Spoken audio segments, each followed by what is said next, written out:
إن الحمد لله نحمده ونستعينه ونستغفره ونعوذ بالله من شرور أنفسنا وسيئات أعمالنا من يهده الله فلا مضل له ومن يضلل فلا هادي له وأشهد أن لا إله إلا الله وحده لا شريك له وأشهد أن محمدا عبده ورسوله يا أيها الذين آمنوا اتقوا الله حق تقاته ولا تموتن إلا وأنتم مسلمون يا أيها الناس اتقوا ربكم الذي خلقكم من نفس واحدة وخلق منها زوجها وبث منهما رجالا كثيرا ونساء واتقوا الله الذي تساءلون به والأرحام إن الله كان عليكم رقيبا يا أيها الذين آمنوا اتقوا الله وقولوا قولا سديدا يصلح لكم أعمالكم ويغفر لكم ذنوبكم ومن يطع الله ورسوله فقد فاز فوزا عظيما أما بعد فإن خير الحديث كتاب الله وخير الهدى هدى محمد صلى الله عليه وسلم وشر الأمور محدثاتها وكل محدثة بدعة وكل بدعة ضلالة وكل ضلالة في النار فأعوذ بالله السميع العليم من الشيطان الرجيم من همزه ونفخه ونفسه يا أيها الذين آمنوا كتب عليكم الصيام كما كتب على الذين من قبلكم لعلكم تتقون وقال تعالى شهر رمضان الذي أنزل فيه القرآن هدى للناس وبينات من الهدى والفرقان وقال النبي صلى الله عليه وسلم أتاكم شهر رمضان شهر يصفد فيه الجن ومردة الشياطين أو كما قال عليه الصلاة والسلام رب اشرح لي صدري ويسر لي أمري واحلل عقدة من لساني يفقه قولي سبحانك لا علم لنا إلا ما علمتنا إنك أنت العليم الحكيم برادران اسلام، حاضرین جمعہ، بزرگوں، نوجوانوں اور عزیز بچوں، تمام قسم کی تعریفات و توصیفات، کبریائی، بزرگی، بڑائی، ہر طرح کی حمد و ثنا اللہ رب العالمین کے لیے ہے۔ بعدہ لاکھوں اور کروڑوں درود و سلام ہوں تمام انبیاء کرام پر، خصوصاً ہمارے اور آپ کے نبی آخر الزماں احمد مجتبی محمد مصطفیٰ صلی اللہ علیہ وسلم پر۔ اس وقت ہم شعبان کے مہینے کے آخری حصے میں ہیں۔ یہ مہینہ جو بالکل ختم ہوا چاہتا ہے اور اس کے بعد نیکیوں، رحمتوں، برکتوں اور جہنم سے آزادی کا ایک مہینہ آنے والا ہے جو رمضان المبارک کا مہینہ کہلاتا ہے۔ اس مہینے کی آمد ہے اور ہم اس مہینے کے استقبال کے لیے تیار ہیں۔ سوال یہ پیدا ہوتا ہے کہ آخر رمضان کا استقبال ہم کیسے کریں؟ کیونکہ کوئی بھی مہمان ہمارے یہاں آتا ہے، ہم اس کا استقبال کرتے ہیں۔ کوئی اچھی گھڑی، کوئی بابرکت جگہ جب ہم پہنچتے ہیں تو ہم اس کے لیے تیاری کرتے ہیں، کوئی بہترین وقت جب ہماری زندگی میں آتا ہے تو ہم اس کے لیے خوشی مناتے ہیں، اس کا استقبال کرتے ہیں۔ تو آخر ہمارے دین نے ہماری کیا رہنمائی کی ہے کہ ہم رمضان المبارک کے اس اتنے اہم اور بابرکت مہینے کا استقبال کیسے کریں؟ یہ سوال پیدا ہوتا ہے میرے بھائیوں۔ یہ استقبال کوئی مشکل کام نہیں ہے، اس میں نہ تو آپ کو دیے جلانے ہیں، نہ تو آپ کو بہت زیادہ لائٹنگ کرنی ہے، نہ تو آپ کو کمکمے لگانے ہیں، اور نہ ہی اس قسم کے دنیا بھر کے اوچھے ہتھ کنڈے اپنانے ہیں جس کے ذریعے سے آپ اس مبارک مہینے کا استقبال کریں۔ ہرگز نہیں، اس قسم کا کوئی بھی کام نہیں کرنا ہے، بلکہ رمضان کا استقبال تو ہم توبہ و استغفار سے کرنے والے ہیں۔ جب ہم رمضان کے مہینے میں داخل ہوں تو اس سے پہلے ہم اپنے نفس کی مکمل طور سے صفائی کر لیں، ہم اپنے اندر وہ تیاری کر لیں، اپنے اندر وہ آمادگی پیدا کر لیں، اور اپنے نفس کو، اپنی طبیعت کو، اپنے گھر والوں کو، حتیٰ کہ اپنے گھر کے پورے ماحول کو ایسا بنا لیں کہ ہم رمضان المبارک کی نیکیوں کے لیے اپنے آپ کو تیار کر سکیں۔ تو رمضان المبارک کے استقبال میں سب سے زیادہ ضروری چیز یہ ہے میرے بھائیوں کہ ہم اپنے اندر وہ تبدیلی لائیں، جو تبدیلیاں کئی طرح سے ہو سکتی ہیں۔ سب سے پہلی تبدیلی یہ ہے کہ ہم رمضان المبارک کے سبق کو، اس کی غرض و غایت کو اور اس کے مقصد کو سمجھیں کہ رمضان المبارک ہم سے کیا چاہتا ہے۔ اللہ رب العالمین نے فرمایا کہ یا ایھا الذین آمنوا، اے وہ لوگو جو ایمان لائے ہو، کتب علیکم الصیام کما کتب علی الذین من قبلکم لعلکم تتقون، تمہارے اوپر روزے رکھنا ایسے ہی فرض کر دیا گیا ہے جیسے کہ تم سے پہلے کے لوگوں پر روزہ رکھنا فرض کیا گیا تھا۔ مقصد کیا ہے؟ فرمایا لعلکم تتقون، تاکہ تم تقوی والے بن جاؤ، تقوی شعار بن جاؤ، متقی پرہیزگار اور اللہ رب العالمین سے ڈرنے والا بن جاؤ۔ میرے بھائیوں، ویسے تو ایک انسان کو زندگی کے تمام ایام میں ماہ و سال کی بغیر کسی قید کے، بغیر کسی تمیز کے، ماہ و سال کے ہر وقت اسے اللہ رب العالمین کا تقوی اپنا کر کے زندگی گزارنی چاہیے۔ اور میں سب سے پہلے اپنے نفس کو اور آپ تمام حاضرین کو اللہ رب العالمین کے تقوی کی وصیت کرتا ہوں، نصیحت کرتا ہوں کہ یہ تقوی یہ مومن کا سب سے بڑا سرمایہ ہے۔ مومن چاہے تنہائی میں ہو، چاہے محفل میں ہو، چاہے اکیلے میں ہو، چاہے مومن خلوت میں ہو، چاہے جلوت میں ہو، الغرض وہ دنیا کے کسی بھی حصے میں ہو، ایک مومن کا سب سے بڑا سرمایہ، ایک مومن کی سب سے بڑی پہچان ہوتی ہے اس کا تقوی، اللہ رب العالمین سے اس کا ڈرنا، یہی پرہیزگاری ہے جس کے بارے میں اللہ رب العالمین نے فرمایا واتقوا فإن خیر الزاد التقوی، کہ اللہ سے ڈرو، اللہ کا تقوی اپناؤ، کیونکہ یہی تقوی، یہی تمہارے لیے آخرت کے اس سفر میں، جس سفر میں ہم آخرت کی طرف بڑھ رہے ہیں، سب سے بہترین سامان سفر، سب سے بہترین توشہ، یعنی وہ سامان جس کو ہم اپنے اس سفر میں ساتھ میں لے جا سکتے ہیں، اس میں سے سب سے بہترین چیز یہی تقوی ہے، اور اسی تقوی کو ہمیں اپنانا چاہیے۔ تو سب سے پہلے ہمیں چاہیے کہ ہم اپنے اندر تقوی پیدا کریں، تاکہ رمضان المبارک کا جب مہینہ اچانک ہمارے سامنے آئے تو ہم بالکل ہڑبڑا نہ جائیں، ہم حیران و شزدر نہ رہ جائیں، بلکہ ہمیں چاہیے کہ ہم پہلے سے ہی ماہ و سال کے تمام ایام میں ہم اللہ رب العالمین سے ڈرتے رہیں، لیکن جب رمضان المبارک کا مہینہ آئے تو ہمارے اندر تقوی و پرہیزگاری اور زیادہ بڑھ جانی چاہیے۔ اسی طرح سے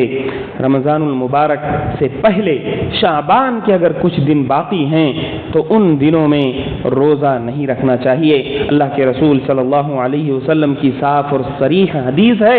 لا تقدموا رمضان بصوم یوم ولا یومین، کہ تم رمضان المبارک سے پہلے ایک دن یا دو دن کا روزہ رکھ کر کے اس کا استقبال نہ کرو، نہ تو اس نیت سے کہ ہم رمضان سے پہلے روزہ رکھ کر کے رمضان کا استقبال کریں تو یہ بھی جائز نہیں ہے، اور نہ اس نیت سے کہ لاؤ رمضان سے ایک دن پہلے روزہ رکھ لیتا ہوں، پتہ نہیں چاند ہوا ہے کہ نہیں ہوا ہے، تو شعبان کی 30 تاریخ کو کوئی اگر شک کی بنیاد پر روزہ رکھتا ہے تو یہ بھی جائز نہیں ہے۔ اللہ کے رسول صلی اللہ علیہ وسلم نے منع فرما دیا ہے کہ اس طرح سے آپ رمضان سے ایک دن یا 2 دن پہلے روزہ رکھنا آپ کے لیے حلال اور جائز نہیں ہے۔ اسی طرح سے اللہ کے رسول صلی اللہ علیہ وسلم نے فرمایا کہ صوموا لرؤیتہ وافطروا لرؤیتہ، کہ تم رمضان کا روزہ رکھو چاند دیکھ کر کے، اور اسی طرح سے جب رمضان کا روزہ رکھنا بند کرو تو وہ بھی چاند دیکھ کر کے۔ لہذا ہم کسی شک کی بنیاد پر، کسی کیلنڈر کی بنیاد پر ہم روزہ نہیں رکھتے، ہم صرف اور صرف چاند دیکھ کر کے روزہ رکھنا شروع کرتے ہیں اور چاند دیکھ کر کے ہی روزہ رکھنا بند کرتے ہیں۔ لہذا ضرورت اس بات کی ہے کہ اس جانب بھی ہم توجہ دیں اور اللہ کے رسول صلی اللہ علیہ وسلم کی تعلیمات پر مکمل طور سے عمل کریں۔ ایسا نہ ہو کہ ہم اپنے طور سے نیکیاں گڑھنے لگ جائیں اور پتہ چلے کہ ان نیکیوں کا ہمیں ثواب ملنے سے زیادہ ان کا ہمیں گناہ ملنے لگ رہا ہے۔ تو ضرورت اس بات کی ہے کہ ہم شعبان کی آخری تاریخوں میں بالکل بھی روزہ نہ رکھیں، الا یہ کہ کسی کی عادت رہی ہو، مسلسل روزہ رکھتا رہا ہو تو اس کا معاملہ الگ ہے۔ اسی طرح سے میرے بھائیوں، رمضان کا استقبال کرنے سے پہلے ضروری ہے کہ ہم کسی سفر پہ جاتے ہیں تو اس کے لیے ہمارے پاس ایک گائیڈ بک ہوتا ہے۔ کسی ملک میں ہم اگر چھٹیاں گزارنے جاتے ہیں یا اس ملک میں کسی بزنس یا کسی تجارت کے واسطے سفر کرنے کے لیے ہم جب اس ملک میں جاتے ہیں تو اس ملک میں داخل ہونے سے پہلے وہاں کی بہت ساری چیزیں ہم کو پڑھنی ہوتی ہیں۔ ایسے ہی رمضان المبارک کا یہ جو مہینہ ہمارے سامنے آ رہا ہے، ضرورت اس بات کی ہے کہ ہم رمضان سے متعلق بہت ساری تعلیمات حاصل کریں۔ اللہ رب العالمین کا فرمان ہے فَاسْأَلُوا أَهْلَ الذِّكْرِ إِن كُنتُمْ لَا تَعْلَمُونَ، تم اہل ذکر سے، علماء سے، اہل علم سے سوال کرو، ان سے علم حاصل کرو۔ إِن كُنتُمْ لَا تَعْلَمُونَ، اگر تم نہیں جانتے ہو تو علم حاصل کرو، پوچھ کر کے، سوالات کر کے۔ تو میرے بھائیوں، آج دنیا میں کوئی بھی کام کرنا ہو بغیر نالج کے، بغیر جانکاری کے، اگر کوئی شخص کسی میدان میں اترتا ہے تو اس میدان میں وہ زیادہ سے زیادہ گڑبڑیاں پیدا کرتا ہے، فساد پیدا کرتا ہے۔ حتیٰ کہ ایک چھوٹا سا ڈیوائس اگر ایک انسان خریدتا ہے تو اس کے استعمال کے سلسلے میں وہ مکمل جانکاری حاصل کرتا ہے۔ ہمارے سماج اور معاشرے میں وہ لوگ جو عام طور سے سماجی زندگی میں انجان ہوتے ہیں یا بہت ساری چیزوں سے ناواقف ہوتے ہیں، آپ بتائیے کہ سماج اور معاشرے میں جو لوگ انجان اور ناواقف ہوتے ہیں ان کی زندگی کتنی مشکل ہو جاتی ہے۔ اللہ رب العالمین نے فرمایا قل هل يستوي الذين يعلمون والذين لا يعلمون، اے نبی پاک آپ فرما دیجئے کیا وہ لوگ جو جانکار ہیں، وہ لوگ جو علم والے ہیں، وہ اور وہ لوگ جو علم والے نہیں ہیں، کیا دونوں برابر ہو سکتے ہیں؟ ہرگز نہیں۔ تو ایسے ہی رمضان المبارک کا مہینہ ہے، بلکہ میں تو یہ کہتا ہوں کہ دین کا کوئی بھی شعبہ، دین کا کوئی بھی حکم بغیر دین کے اندر جانکاری حاصل کیے بغیر اگر وہ اپنایا گیا تو اس میں نیکیوں سے زیادہ برائیاں پیدا ہو جاتی ہیں۔ حتیٰ کہ اگر ہم توحید بھی اپناتے ہیں تو توحید سے پہلے توحید کا علم حاصل کرتے ہیں۔ اللہ رب العالمین نے فرمایا فَاعْلَمْ أَنَّهُ لَا إِلَهَ إِلَّا اللَّهُ، تم اس بات کو جان لو کہ اللہ رب العالمین کے علاوہ کوئی بھی معبود برحق نہیں ہے۔ ہمیں اس آیت کریمہ میں توحید کے بارے میں علم حاصل کرنے کی دعوت دی گئی ہے۔ اسی طرح سے دین کا کوئی بھی مسئلہ لے لیجئے، دین کے بہت سارے مسائل ہیں، حتیٰ کہ شادی بیاہ کے مسائل جسے لوگ بہت آسان سمجھتے ہیں، جسے لوگ بہت ہلکا سمجھتے ہیں، جب لوگ شادی بیاہ بغیر جانکاری کے کرتے ہیں، کتنے لوگوں کے بیچ میں طلاق واقع ہو جاتی ہے اور ان کو پتہ نہیں چلتا، صرف اس وجہ سے کہ ان کے بیچ میں جانکاری نہیں ہے، ان کے بیچ میں علم نہیں ہے۔ حتیٰ کہ کچھ لوگ ایسے ہیں کہ ان کے اندر طلاق واقع بھی نہیں ہوتی ہے لیکن وہ اپنے آپ کو جدا سمجھنے لگتے ہیں۔ یہاں تک کہ اگر دین کا مسئلہ جہاد کو لے لیجئے، آج دنیا میں کتنے لوگوں نے بغیر علم کے جہاد کرنا چاہا تو جہاد سے زیادہ فساد ہوا ہے۔ تو ضرورت اس بات کی ہے کہ ہم رمضان المبارک کے اس مہینے سے پہلے اس مہینے کے بارے میں، اس کے احکامات کے سلسلے میں مکمل طور سے جانکاریاں حاصل کر لیں اور ہر طرح سے ہم بیداری اپنے اندر پیدا کریں. کن چیزوں سے روزہ ٹوٹتا ہے, کن چیزوں سے روزہ نہیں ٹوٹتا ہے. اسی طرح سے رمضان کے جو روزے ہوتے ہیں, روزوں کے کیا آداب ہیں, روزوں کے کیا مقاصد ہیں, ان کے بارے میں مکمل طور سے ہمیں علم ہونا چاہیے تاکہ ہمارا روزہ اللہ رب العالمین کی بارگاہ میں مقبول ہو سکے. اور اللہ رب العالمین نے فرمایا انما یتقبل اللہ من المتقین, بے شک اللہ رب العالمین اعمال کو قبول کرتا ہے انہی لوگوں سے جو متقی ہوتے ہیں. اگر آپ کا ایک عمل بھی قبول ہو گیا تو یہ سمجھ لیجئے کہ آپ کو تقوی کی سرٹیفکیٹ مل گئی ہے. حضرت عبداللہ ابن عمر رضی اللہ عنہما کہتے تھے کہ اگر مجھے اس دنیا میں اللہ رب العالمین کی طرف سے ایک پروانہ مل جائے اور اس میں لکھا ہو کہ اے ابن عمر تمہارا فلاں عمل قبول ہو گیا ہے, تو میں فوراً اللہ رب العالمین سے یہ تمنا کروں گا اے اللہ رب العالمین تو مجھے اس دنیا سے اٹھا لے, کیونکہ تو نے میرا ایک عمل قبول کر لیا, تو نے مجھے متقی ثابت کر دیا, اب مجھے اس دنیا میں رہنے کی ضرورت نہیں ہے. تو اعمال کی قبولیت کا دار و مدار میرے بھائیوں دو چیزوں پر ہے. ایک تو وہ عمل خلوص و للہیت اور تقوی و پرہیزگاری کے ساتھ کیا گیا ہو, اور دوسرا وہ عمل اللہ کے رسول صلی اللہ علیہ وسلم کی سنت کے طریقے پر کیا گیا ہو. آپ صلی اللہ علیہ وسلم کے طریقے کی مکمل موافقت اس میں پائی جاتی ہو. اور یہ کیسے ہوگا میرے بھائیوں؟ یہ ایسے ہوگا کہ جب ہم زیادہ سے زیادہ رمضان کے روزوں کے سلسلے میں جو شرعی احکامات ہیں ان احکامات کو حاصل کریں گے, ان احکامات کے بارے میں ہم جانکاری حاصل کریں گے, تو انشاءاللہ ہمارے اعمال اللہ رب العالمین کی بارگاہ میں مقبول ہوں گے. اسی طرح سے میرے بھائیوں رمضان کے استقبال کے سلسلے میں سب سے اہم نقطہ یہ ہے کہ ایک مومن بندے کو چاہیے کہ سال کے 12 مہینے, سال کے 11 مہینے جس طرح سے اس کی زندگی غیر منظم انداز میں یوں ہی الٹپ چل رہی تھی, کتنے گناہ اس سے ہو رہے تھے, کتنی برائیاں اس سے سرزد ہو رہی تھیں, اور اللہ رب العالمین کی نافرمانیوں سے اس کی زندگی لبریز تھی, لیکن جب یہ رمضان المبارک کا مہینہ آیا تو اسے رمضان کا استقبال کرنے سے پہلے ضروری ہے کہ اسے جم کر کے توبہ استغفار کرنا چاہیے. توبہ استغفار کے ذریعے سے جب آپ اللہ رب العالمین کہ اس مہینے کا استقبال کریں گے تو یہ مہینہ آپ کے لیے مکمل صاف و شفاف مہینہ ثابت ہوگا, ورنہ گناہوں کے ساتھ لت پت ہو کر کے اس مہینے میں داخل ہوں گے تو پتہ نہیں یہ گندگی کتنی دور تک آپ کو اس مہینے میں لے جائے, آپ کو بھی گندا رکھے, آپ کے روزوں کو بھی گندا رکھے. لہذا ضرورت اس بات کی ہے کہ ہم رمضان کا استقبال توبہ استغفار سے کریں. توبہ توبہ یہ کیا ہے میرے بھائیوں؟ اللہ کے رسول صلی اللہ علیہ وسلم نے فرمایا الندم توبہ, یہ ندامت, یہ شرمندگی یہی توبہ ہے. اور جب اللہ رب العالمین سے ہم کسی بھی گناہ کے لیے توبہ کرتے ہیں تو ضرورت اس بات کی ہے کہ ہمارے دل میں شرمندگی ہو اور اللہ رب العالمین سے ہم اس گناہ کی معافی مانگیں, اور اسی طرح سے یہ عزم مصمم کریں کہ آئندہ ہم اس گناہ کے قریب نہیں جائیں گے, اور وہ گناہ جو شخص وہ کر رہا ہے اس گناہ کو سرے سے ختم کر دے, اس گناہ کو اپنی زندگی سے باہر کر دے, اپنی زندگی سے اس گناہ کا خلا خما کر دے. تو یہ توبہ کی کچھ شرطیں ہیں. ان شرطوں کے ساتھ ہمیں چاہیے کہ ہم اللہ رب العالمین کی بارگاہ میں توبہ استغفار کریں تاکہ رمضان المبارک کا یہ مہینہ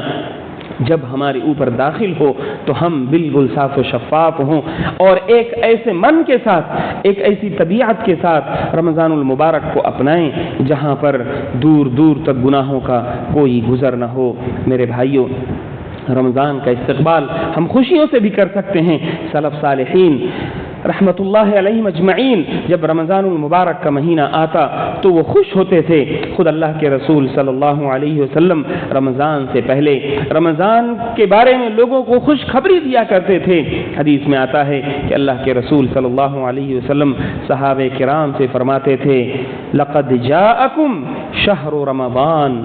کہ کہ اے صحابہ کرام تمہارے پاس رمضان کا یہ مہینہ آ گیا جس کے اندر یہ خصوصیات ہیں کہ یہ پورا مہینہ ایسا ہوتا ہے کہ جس میں جنت کے دروازے کھول دیے جاتے ہیں، جہنم کے دروازے بند کر دیے جاتے ہیں، اور یہ پورا مہینہ جب تک ہوتا ہے تب تک جنت کا کوئی بھی دروازہ بند نہیں کیا جاتا ہے، اور اسی طرح سے جہنم کا کوئی بھی دروازہ کھولا نہیں جاتا ہے۔ اور اس پورے مہینے جو سرکش قسم کے جو شیاطین ہوتے ہیں، سرکش قسم کے جو جنات ہوتے ہیں، وہ پابند سلاسل کر دیے جاتے ہیں، زنجیروں میں جکڑ دیے جاتے ہیں۔ آپ بتائیے کہ اس قسم کی خوشخبری پیارے رسول صلی اللہ علیہ وسلم رمضان کے مہینے سے پہلے دیتے ہیں تاکہ ہم نفسانی طور پر بھی اور اسی طرح سے ہر طرح سے رمضان کے لیے تیار ہو سکیں۔ میرے بھائیوں، اسی طرح سے رمضان المبارک کا استقبال ہم اس طرح سے کر سکتے ہیں کہ رمضان سے پہلے جو رمضان کی تیاریاں ہوتی ہیں، چاہے وہ مادی ناحیے کی تیاری ہوں، خورد و نوش سے متعلق تیاری ہوں، ان تیاریوں کو مکمل کر کے بھی ہم رمضان کا استقبال کر سکتے ہیں۔ ایسا نہ ہو کہ جب رمضان داخل ہو تو ہم دوڑیں بھاگیں اور ذلیل و خوار ہوں بازاروں میں یہاں وہاں،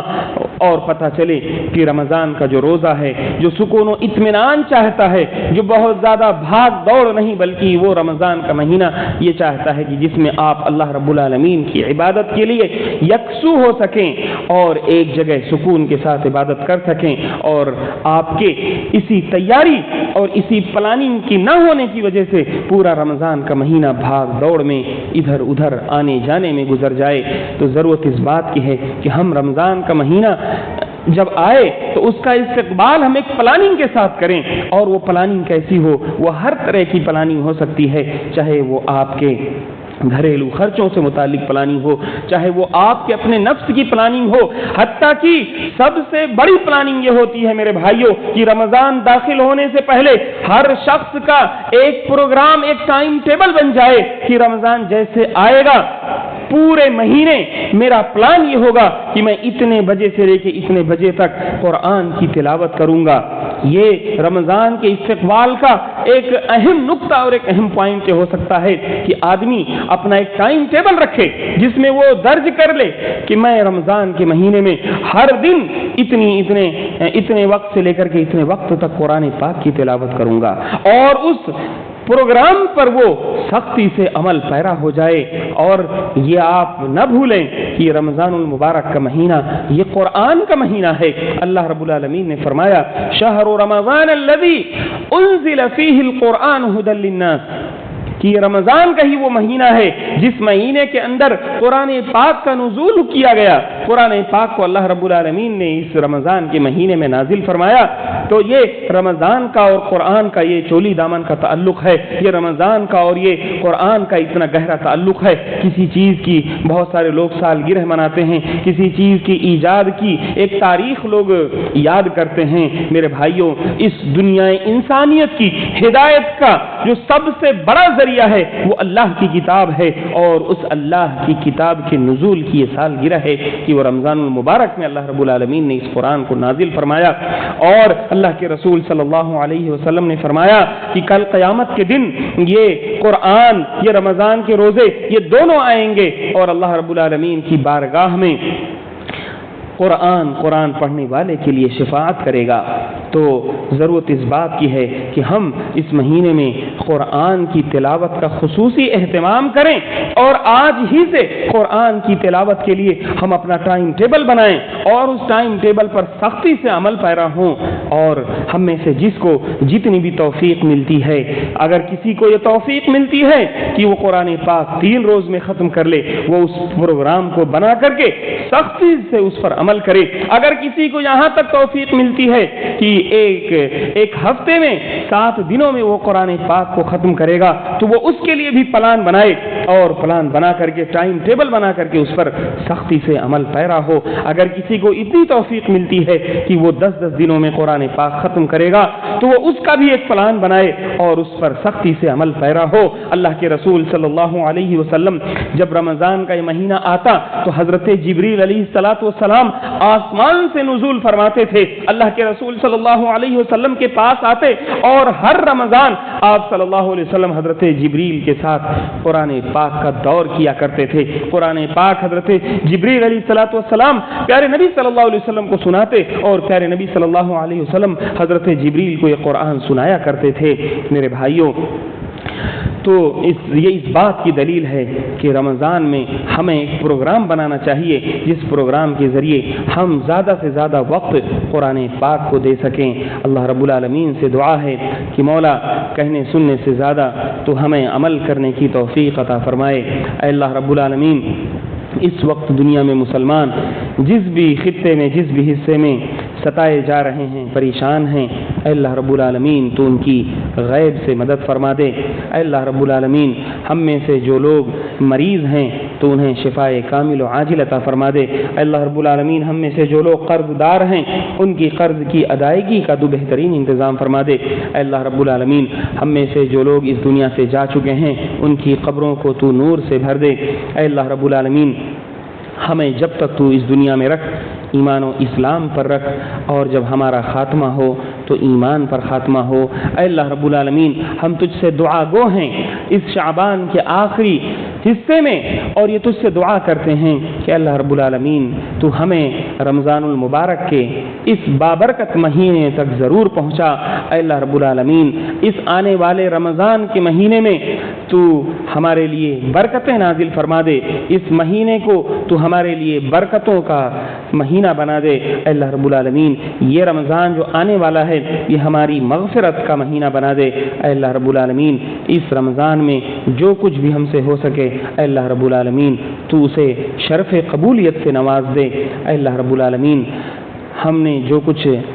تیاری کی ہے اے اللہ رب العالمین اس میں برکت عطا فرما دے۔ اقول قولی ھذا واستغفر اللہ لی ولکم ولسائر المسلمین فاستغفروہ من کل ذنب انہ ھو الغفور الرحیم۔